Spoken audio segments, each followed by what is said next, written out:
पहली बार ऐसी सरकार बनी है जो घोषणा पत्र पे पूरी तरीके से अमल कर रही है। इस सरकार को मैं ये सरकार 0 नंबर भी देने लायक नहीं है।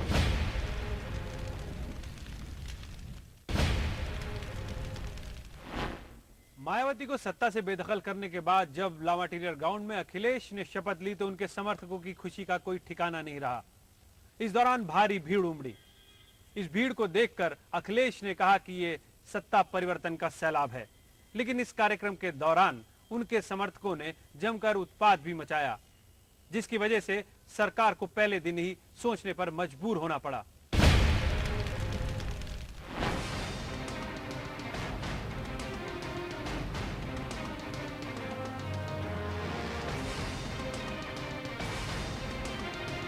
दो 224 सीट के साथ सत्ता पर काबिज हुई समाजवादी पार्टी ने सूबे की कमान युवा अखिलेश को सौंपने का ऐलान किया। इस घोषणा ने खासतौर पर युवाओं में जोश भरा और उत्तर प्रदेश को नई सूरत देने की उम्मीद दिखी।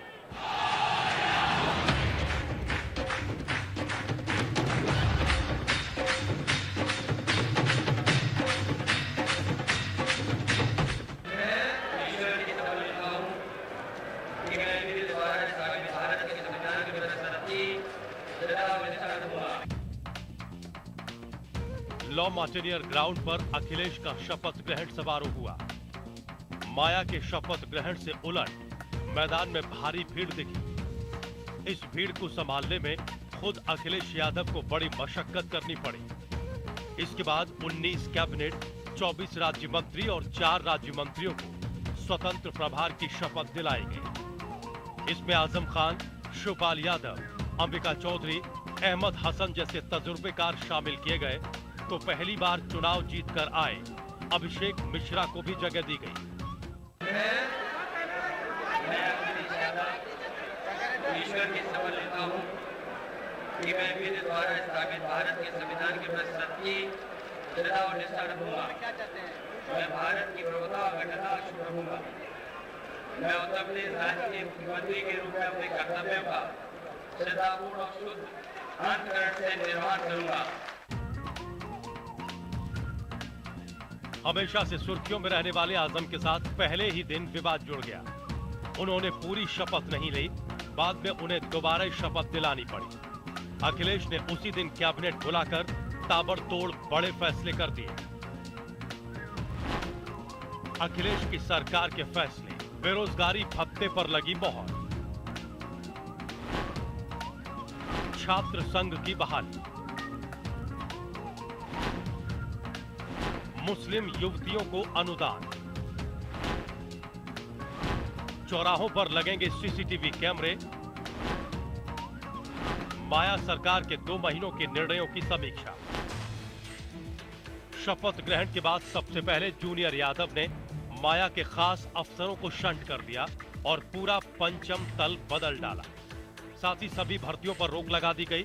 ताजपोशी के बाद मुलायम ने खासतौर पर मुसलमानों का शुक्रिया अदा किया। उन्होंने कहा कि मुसलमानों ने उन्हें 100% मतदान किया है। मुलायम ने मुसलमानों को खुश करने में कोई कोर कसर नहीं छोड़ी। मंत्रिमंडल से लेकर ऐलान तक सब में इसका अक्स भी दिखा। अखिलेश ने सत्ता संभालने के बाद अपनी पहली ही प्रेस कॉन्फ्रेंस में कई बड़े वादे कर डाले। जो योजनाएं पढ़ाई की हैं, कंप्यूटर लैपटॉप की हैं, कंप्यूटर टैबलेट की हैं, छात्र नौजवान जो बेरोजगार है, जिनकी बड़ी संख्या आप देख रहे हैं विभागों के सामने रजिस्ट्रेशन, उनको पूरा करने के लिए आने वाले समय में घोषणा पत्र की एक बात जनता के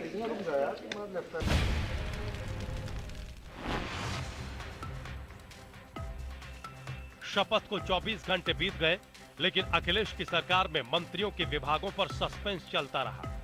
माना जाने लगा कि कद्दावर नेता अपने मन मुताबिक विभाग पाने के लिए दबाव बना रहे हैं। इस मंथन में मुलायम सिंह यादव, शिवपाल यादव और अखिलेश यादव ने मशक्कत के बाद विभागों की घोषणा कर दी। अखिलेश यादव ने 50 विभाग अपने पास रखे, जबकि आजम को नगर विकास, अहमद हसन को स्वास्थ्य और शिवपाल को पीडब्ल्यूडी का जिम्मा सौंपा गया। अखिलेश के सामने पहले ही दिन से चुनौतियां थी। जनता उम्मीद में थी, लेकिन शपथ ग्रहण में उत्पात देखकर सशंकित भी थी। इसको भांपकर अखिलेश ने सभी उत्पातियों को पार्टी से बाहर का रास्ता दिखाया। ये सरकार मतलब युवा सरकार, उससे काफी उम्मीदें थी। उसके बाद जो है जब वो शपथ ग्रहण करने पहुंचे तो स्टेज में जो है उनकी सरकार समर्थन ने जो है लोगों ने उपद्रव मचाया। उसके बाद अब 6 महीने पूरे हुए हैं, अभी 4.5 साल पूरे बाकी हैं। उम्मीदें अभी बाकी हैं, कुछ उम्मीदें हैं हम लोग को, लेकिन कुछ शंकाएं भी हैं। अखिलेश शायद भूले नहीं थे कि उनके पिता की पिछली सरकार ने कानून व्यवस्था के मुद्दे पर जनता का विश्वास खोया था। अखिलेश के सामने भी कानून व्यवस्था बड़ी चुनौती थी, लेकिन दूसरे ही दिन कानपुर देहात जेल में कैदियों ने बवाल और आगजनी करके कानून व्यवस्था पर सवाल खड़े करना शुरू कर दिया। जेलर पर कार्रवाई की गई, लेकिन उसी दिन गाजियाबाद में सपाइयों ने सेवा योजन अधिकारी को पीटकर यह जता दिया कि उनकी सरकार आ गई है। इतना ही नहीं, लखनऊ में टीईटी अभ्यर्थियों पर लाठीचार्ज हुआ। झांसी में पीडीओ को गोली मारी गई। कानपुर में चौकी इंचार्ज को गोली मारी गई। राजधानी में सरेआम युवक को ईंटों से कुचलकर मार डाला गया।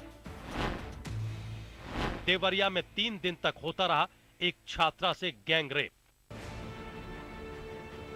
इन सबके बीच अब शुरू हुई बदले की कार्रवाई। एक प्रदर्शन के दौरान अखिलेश और उनकी टीम से उलझने वाले अधिकारियों का तबादला करके उन्हें महत्वहीन पदों पर भेज दिया गया। नौकरशाही में भी बड़ा फेरबदल हुआ। माया सरकार की तबादला नीति रद्द की गई और मुलायम के चहेते एसी शर्मा को सूबे का नया डीजीपी बना दिया गया और जावेद उस्मानी को मुख्य सचिव की जिम्मेदारी दी गई। उधर माया सरकार के जाने की खुशी और सत्ता की गर्मी कुछ मंत्रियों पर साफ दिखने लगी। हर्ष फायरिंग होने लगी तो मुलायम को कहना पड़ा कि जुलूस में फायरिंग करने वालों पर कड़ी कार्रवाई की जाएगी। इन सब के बीच रविशंकर ने अखिलेश को योग्य सीएम बताते हुए उनकी तारीफ की, तो मुलायम ने कहा कि सरकार के कामकाज पर वो खुद नजर रखेंगे।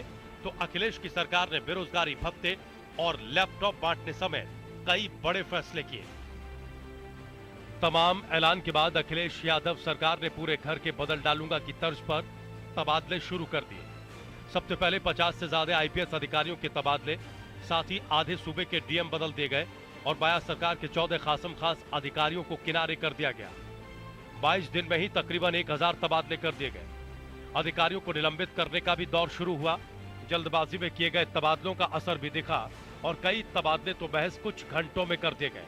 इसे लेकर विपक्ष ने सरकार को कटघरे में खड़ा किया।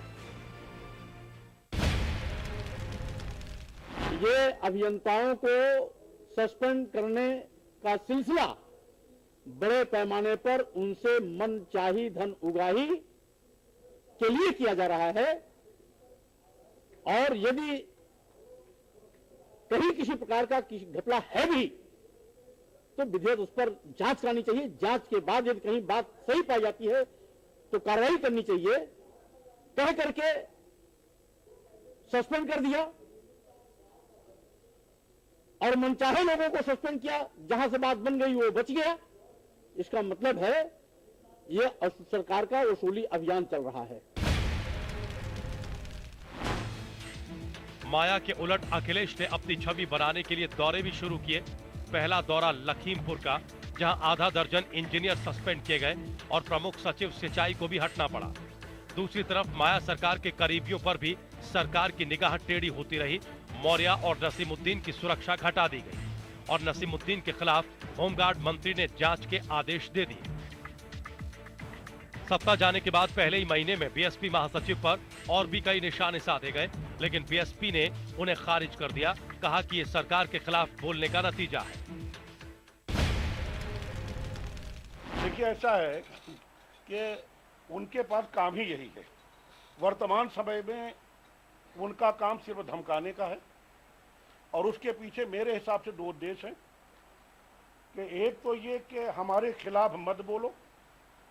सही बात भी है, अगर बोलोगे तो आपको बंद कर दिया जाएगा। मैंने जो पढ़ा है तो उन्होंने मीडिया को कहा कि बंद कर दूंगा। अरे भैया, थानेदार हो आप, तो थानेदार बन गए।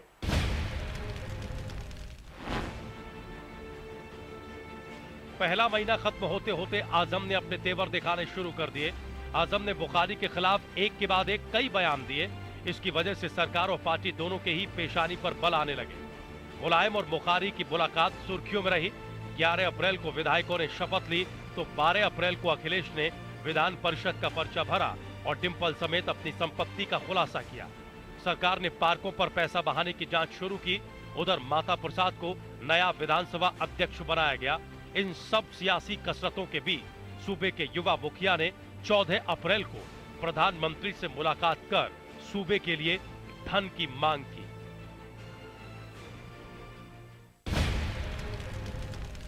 पहले ही महीने की चुनौतियों ने जूनियर यादव को यह बता दिया कि यह सफर आसान नहीं है, क्योंकि सत्ता पर काबिज होना तो मुश्किल काम है और उससे भी मुश्किल काम है हुकूमत को अपने काबू में रखना।